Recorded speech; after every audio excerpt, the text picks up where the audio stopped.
Welcome to this explainer. Today, we are decoding what is honestly one of the most fascinating style evolutions in modern history. We're looking closely at Princess Charlene of Monaco. I mean, think about it. She went from being a completely dedicated Olympic swimmer, someone whose entire life was quite literally spent living in a swimsuit, to becoming the absolute highest spending style icon in the royal world today. It's a metamorphosis that goes so far beyond simply buying expensive clothes. We're going to explore exactly how she uses high fashion not just as mere decoration, but as a deliberate language, a kind of armor, and honestly, a powerful arsenal of royal style. Now, to really understand this, get a load of these staggering numbers from the royal fashion experts at UFO No More. This perfectly proves Charlene's absolute dominance in the royal fashion heavyweight division. In 2022 alone, Princess Charlene spent almost $800,000 on her wardrobe. Yeah, $800,000. That is just a breathtaking figure. To put that into perspective, just consider how that compares to other major royals in the public eye. She left Kate Middleton at roughly $233,000 and Meghan Markle at just over $117,000, far, far behind. So it isn't just a slight lead. We're talking about an entirely different stratosphere of spending here, cementing her status for sure as the most lavishly dressed royal on the global stage. But here's the thing. She isn't just buying in bulk to reach that $800,000 mark. Nope, her average price per item is a very cool $12,000. And this reveals a very specific strategy, right? She buys fewer, but highly bespoke, intensely luxurious pieces. She relies exclusively on the absolute pinnacle of luxury fashion houses. We are talking about custom Dior, perfectly tailored Louis Vuitton for those family photos, Ralph Lauren for international red carpets, and the impeccably structured Swiss brand Akris. It is a highly curated, incredibly disciplined approach to building a wardrobe. Section 1. The transformation. From the Olympic pool to the palace. So this massive wardrobe budget, it's actually a vital tool she uses to navigate a completely monumental life shift. On one hand, you have her laid-back 2001 athlete uniform from her Sydney 2000 Olympic days. Back then, she literally lived in gray sweatpants, practical navy windbreakers, and Nike trainers. Fast forward to her modern royal uniform, we're seeing custom Armani gowns, Akris power suits, razor-sharp architectural coats, and precise Dior tailoring. Moving from a professional athlete to a Grimaldi princess is an astronomical shift, both psychologically and publicly, and this wardrobe was purposefully built to establish her entirely new identity on the world stage. Section 2. The Armani masterpiece. Engineering a royal wedding gown.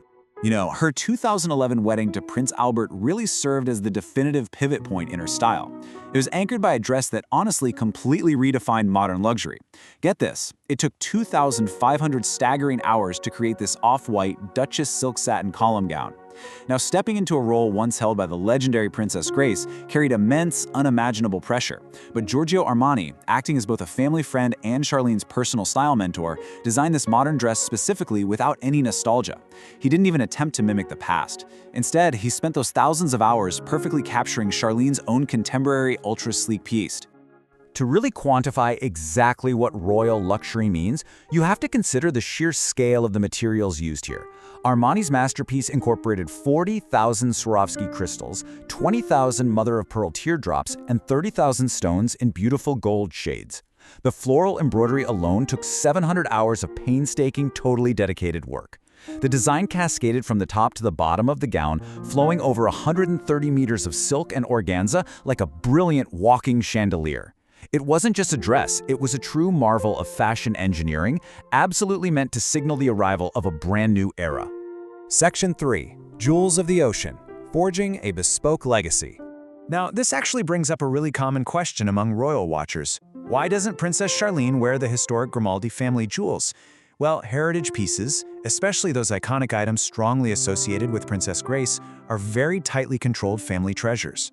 They're actually very often worn by Princess Caroline to visually demonstrate dynastic continuity.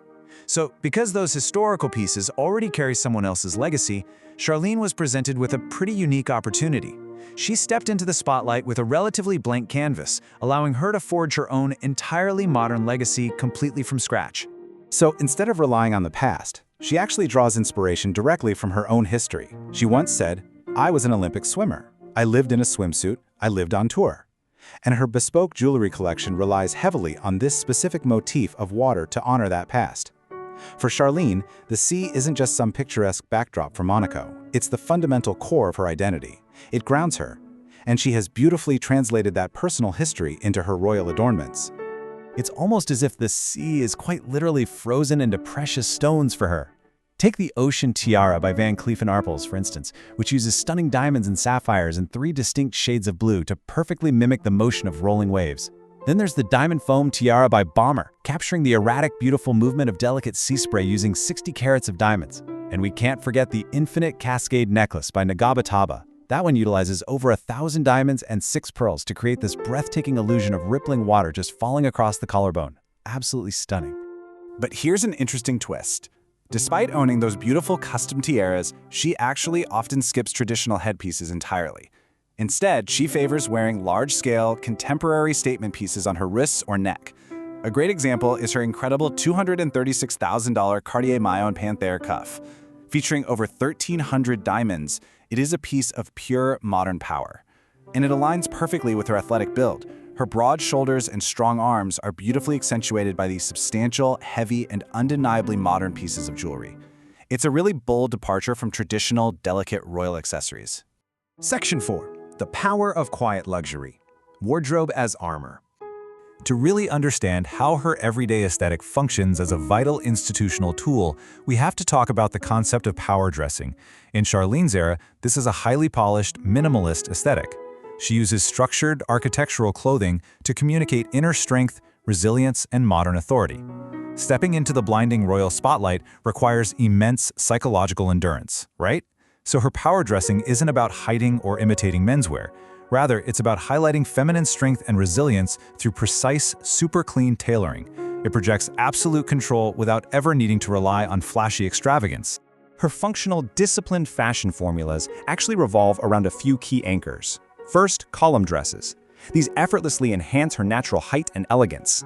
She also frequently utilizes architectural coats and capes, which instantly give her an imposing, undeniable presence the second she walks into a room. She pairs this with monochromatic tailoring to beautifully balance that precision with just a hint of softness. And occasionally, she deploys strategic pops of red. These specific choices really reflect an athlete's inherent preference for comfort and movement, but she somehow manages to achieve that comfort while never, ever sacrificing true luxury. Her color psychology is also incredibly revealing. A massive 70% of her wardrobe relies on neutral and muted tones. We're talking blacks, whites, and ivories. These colors consistently project an air of calm, stability, and just unflappable control. But then there's that 20% slice of bold reds. She uses red very strategically for emotional strength and diplomatic messaging. For example, her all-red 2023 Monaco National Day outfit cleverly nodded directly to the nation's flag. Every single color choice is deliberate, ensuring her clothing works hard for her at every single public appearance. And this brilliant strategy extends perfectly to her iconic pixie cut, which, by the way, beautifully complements her high-fashion architectural colors. First off, it's low maintenance. This is highly functional for someone with a demanding, globe-trotting royal schedule. Second, it serves as a direct, proud nod to the discipline of her swimming career, keeping a little piece of her past with her at all times. And third, it firmly establishes her as a completely modern figure, purposefully challenging and subverting those traditional, long-haired monarchical beauty standards we are so used to seeing. Ultimately, elegance is built from deliberate choices. Fashion, in this case, is quite literally a tool for emotional resilience. Princess Charlene's style isn't merely adornment, it's a carefully constructed language of modern royalty and self-expression. Every crystal, every tailored seam, and every single diamond-encrusted wave allows her to tell her own story on the world stage. She has absolutely mastered the art of using her wardrobe to shield herself, to project her power, and to carve out a wholly unique space within what is a deeply traditional institution. So, it really makes you think, what does your everyday wardrobe communicate about your own personal evolution? If Princess Charlene can use deliberate power dressing to successfully navigate the monumental shift from the Olympic pool to the palace, how can you apply intentional dressing to the big transitions in your own life? Thank you so much for joining me on this explainer today. Keep exploring, stay curious, and I will catch you next time.